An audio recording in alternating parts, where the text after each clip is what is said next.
그 다음에 이제 원심 분리기입니다. 냉전 시대, 특히 맨하탄 계획 때 한국의 6.25 전쟁 일어날 때까지만 해도 다 기체 확산법으로 만들었습니다. 원심 고농축으로 하는 걸 만들기가 참 힘들었던 거죠. 그런데 이 분야에서 먼저 나간 것이 소련입니다. 역시 소련이에요. 어쩌다 소련인가? 독일에서 이거 연구하고 있었거든요. 그래서 이제 독일에서 기술자들을 이제 많이 압송해가지고 본국으로 데려갔잖아요. 미국도 데려가고 뭐 러시아도 소련도 데려갔지만 소련에서 데려간 사람 중에 핵심 기술자가 있었어요.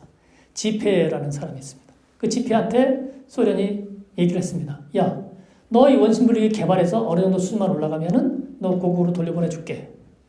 아주 그럴듯한 협상이잖아요. 개발했어요. 지페라는 사람이. 그래서 개발을 해가지고 성공을 하니까 돌려보내줬어요. 그 냉전 시대에 그런 시대에 그 돌려보내준다는 것도 그 희한하지 않습니까? 근데 그 돌려보내줘가지고 이 사람이 독일에 와서 그 몇 개 나라, 독일, 그 네덜란드, 그다음에 스웨덴인가? 그 나라하고 연합해가지고 만든 회사, 유렌코.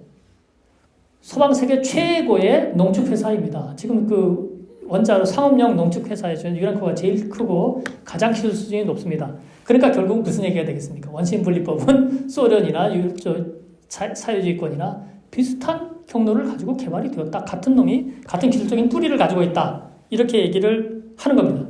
이 원리를 가만히 살펴보시죠. 이게 무슨 복잡한 나비의 스톡스 방정식이라고. 아까 말씀드렸잖아요. 가벼운 놈이 조금 더 활동성이 좋은 거죠. 235가 0.7%뿐이 안 들어졌지만 그래서 기체로 만들어서 이번에 한번 돌려봤습니다. 원통에다 집어넣고 고속으로 돌리니까 무거운 놈은 바깥으로 나가고 가벼운 놈은 좀 안쪽에 있죠. 우리 많이 돌려봤잖아요. 불쏘시개 많이 돌려봤잖아요. 그렇잖아요.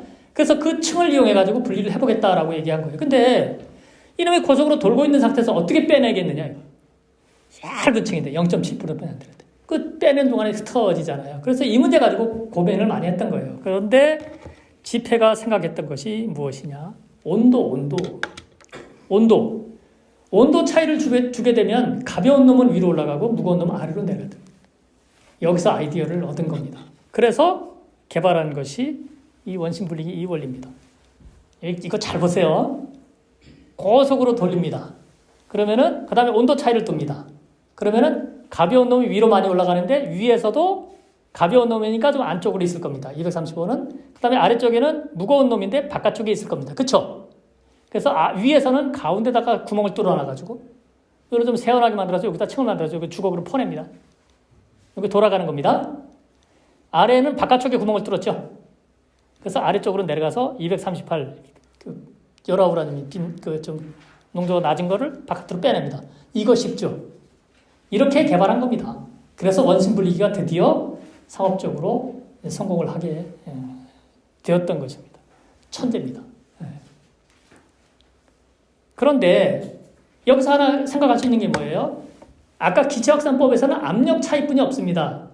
분리 능력을 갖다 늘리는데, 근데 원심 분리기 보시죠. 빠르게 돌아갈수록 분리 효율이 좋아진다. 그 다음에 온도 차이가 날수록 좋아진다. 그 다음에 또 하나 뭐가 있어요? 온도 차이가 많이 나려면 길이를 늘리면 되는 거죠. 그래서 길이를 막 늘리려고 그랬는데, 그 당시에 쓰던 금속이 이제 요즘 아시던 마레진 스틸입니다. 북한도 이거 쓰거든요. 마레진 스틸 합금강인데요. 요걸 길이를 늘리다 보니까 진동이 이렇게 전파가 돼가지고 이렇게 중첩이 돼가지고 부서져 버립니다. 우리 그 현수교 있잖아요. 다리 현수교. 현수교에 보면 태풍이 불 때 주파수 진동수가 같은 진동수에 태풍이 오면 출렁출렁하다 끊어집니다. 그런 동영상 어디서 보신 적 있으실 겁니다.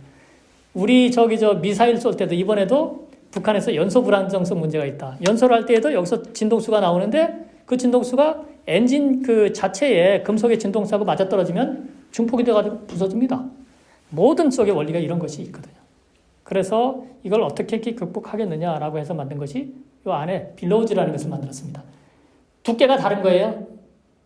이렇게 만들어놓으면 진동이 위아래로 이게 합쳐지지가 않고 분리가 됩니다. 따로따로 놀게 되겠죠. 그래서 길이가 늘려도 안정적으로 돌아가더라. 이런 원리를 개발한 겁니다. 그래서 빌로우즈가 있느냐 없느냐. 빌로우즈를 많이 만들면 길이를 계속 늘릴 수가 있게 되는 거죠. 그런데 이 빌로우즈 만드는 기술이요. 보통 기술이요. 마찰 용접입니다. 어려워요. 해커 박사가 북한한테 물어볼 때 빌로즈가 있느냐고 물어봤는데 빌로즈 하나라고 그랬어요. 있어요. 북한 것도. 그러면은 이거 성능이 괜찮은 거다. 그래서 길이가 늘어나면 이런 효과가 있다는 거죠. 그래서 이제 원심 분리기 보면은 이런 식으로 만드는데 처음에 만든 P1, P2, 그다음에 P3 길이가 늘어나고 미국에서 요즘 만드는 건 길이가 12m짜리를 미국 기술 수준 좋거든요. 아까 말한 빌로우즈 잘 만들 수 있거든요. 여러 개를 만들 수 있거든요. 그래서 이렇게 나아가는 겁니다. 그 다음에 농축하는 공장은 똑같습니다. 0.7%짜리를 원심 분리기 한 수십 개에다 쫙 고르게 집어넣습니다. 농축을 하죠? 그 다음 단계로 집어넣어서 다시 농축을 합니다. 그 다음에 농축도가 좀 올라가면 다시 위로 올리고 쭉 올라갑니다. 그 다음에 맨 위에 올라가면은 여기서 들어간 것 중에서 최고로 농축이 된 것이 나옵니다. 아래쪽으로 내려간 거 약간 좀 농축도가 낮은 거죠. 요거 다시 한번 눌러서 위로 올립니다. 다시 올려줘요. 여기서 위에 무작정 늘릴 수가 없을 거예요. 위에 무작정 올리면 이게 또 무작정 길어져야 되거든요. 아래도 무작정 내리면은 이것도 역시 비효율적이거든요. 그래서 끊어버립니다. 아래는 좀 끊고 위로 끊고. 이 몇 개로 끊느냐? 이 캐스케이드입니다. 이게.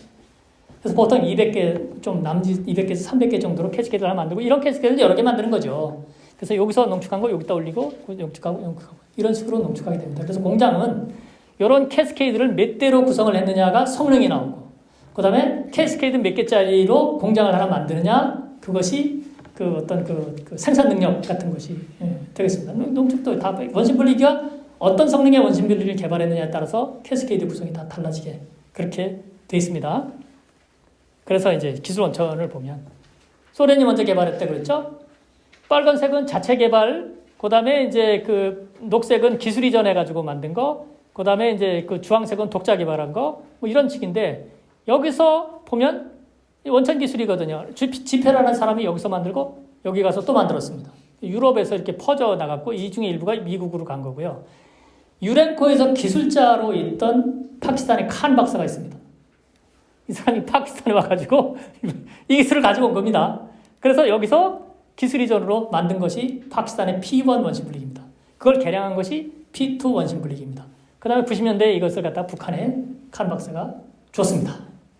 94년에 파키스탄과 북한에 원심 분리기 북한에서 미사일 기술을 주고 여기서는 원심 분리기 기술을 줬죠. 그래서 이제 칸 박사의 증언에 의하면 P1 원심 분리기 20대를 줬다, P2 원심 분리기 설계도를 줬다, 그 다음에 P1, P2도 한 4개인가 줬다는 얘기가 있고, 그 다음에 북한의 기술자들이 파키스탄의 농축 공장에 와서 연수를 받았다.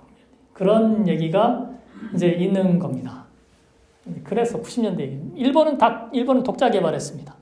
굉장히 굵은 놈으로 굵게 만들어도 분리율이 늘어나는 거죠. 근데 굵게 만드니까 진공을 뽑기가 어려워가지고 기술적으로 많은 어려움을 겪었다. 그런 얘기가 있습니다. 자, 우리가 이렇게 기술 확산이 돼 가는 겁니다. 그 다음에 원심 분리기 보면 소련의 원래 겁니다. 짧잖아요. 요거는 아까 말씀드린 빌로우즈가 필요 없습니다. 그 대신에 여러 대를 설치할 수가 있어요. 요거는 이란 겁니다. 요게 P2죠. 길이가 한 1m, 2m 약간 남짓한 요걸 기본으로 하고 있고 북한도 요거일 거라고 이렇게 얘기를 합니다. 그런데 러시아는 이런 걸 갖다 많이 만들어서 그래도 경제성이 있다. 이걸 고속으로 돌리면 또 효과가 있다 해서 소련 것이 설치 비용이 많이 안 들고 경제적이다는 얘기가 또 나오고 있습니다. 중국이 러시아에서 턴키 베이스로 공장을 받아가지고 이제 농축 공장을 만들었습니다. 90년대에. 미국 겁니다.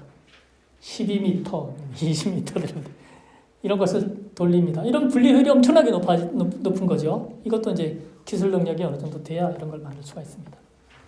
그래서 이제 이란 같은 경우에 보면 아까 이제 캐스케이드를 말씀드렸는데 그래서 이제 P1 원심 분리기로 10개짜리로 먼저 막 실험을 한 거죠. 그 다음에 이제 19개 가지고 하다가 그 다음에 168개짜리를 하다가 164개짜리로 캐스케이드를 만드는 여기서 최적화를 한 번 한 거죠. 이런 캐스케이드 5개짜리를 만든 겁니다. 입이 하나짜리로. 그래서 공장을 하나 크게 개발한 겁니다. 그 다음에 이것은 마레인 스틸이라서 합금인데 금속을 돌리는 것보다 탄소 섬유로 만든 걸 돌리면 훨씬 더 고속으로 돌릴 수가 있습니다. 안정적으로. 그래서 탄소 섬유로 가고 있다. 개량 단계는 탄소 섬유다. 그래서 탄소 섬유로 만든 것들은 또 훨씬 더 분리율이 좋다. 그래서 이제 P1을 예를 들어서 보면 하나의 캐스케이드를 돌릴 때 0.7%에서 5.09%가 되더라. 두 번째 캐스케이드 수백 대에다 돌리니까 28%가 되더라. 세 번째 돌리니까 75%가 되더라. 네 번째 돌리니까 95%. 이건 핵무기로 만들 수가 있더라. 그러면은 164개짜리 5개, 4개에서 5개 예비가 하나 있으니까 고장이 자주 나요. 하나 틀리면 그거 막아버리고 옆에 걸로 다시 돌리고 이렇게 돌리고 그러면은 설계를 막 달리고 이쪽에 꽂았다 저쪽에 꽂았다 막 이런 일들이 있어야 되잖아요. 그래서 예비 캐스케이드가 하나 정도 이렇게 같이 따라갑니다. 그러면 한 1000개에서 2000개 정도의 공장을 돌리게 되는 겁니다. 그렇게 해서 무기를 만들기 시작을 했다. 그 다음에 이제 그 성능을 보면 P1, P2, 지금 P2가 분리 능력이라고 생각하시면 됩니다. 5 내지 6 정도의 분리 능력을 가지고 있다. 요걸 그 마레인스틸에서 카본 파이버로 바꾸는 겁니다. 요거는 이제 길이를 늘립니다. 2m, 3m짜리를 늘리면 분리 능력이 2배, 4배로 늘어나게 되잖아요. 그 다음에 카본 파이버로 바꾸니까 5배, 10배. 이해가 되죠? 그래서 원심 분리기는 소재가 가볍고 빨리 고속으로 돌수록 길이가 길수록 그 다음에 온도 차이가 많을수록 분리 효율이 좋아진다. 그 다음에 그럼 이런 것을 개발하는데 얼마나 걸리느냐. 선진국들은 15년에서 20년 걸렸습니다. 다 그렇게 걸립니다. 파키스탄만 한 박사가 와서 개발했기 때문에 짧습니다. 특별히 뒷부분이 짧죠. 이란, 기입니다. 북한이 이제 15년에서 20년 걸리거든요.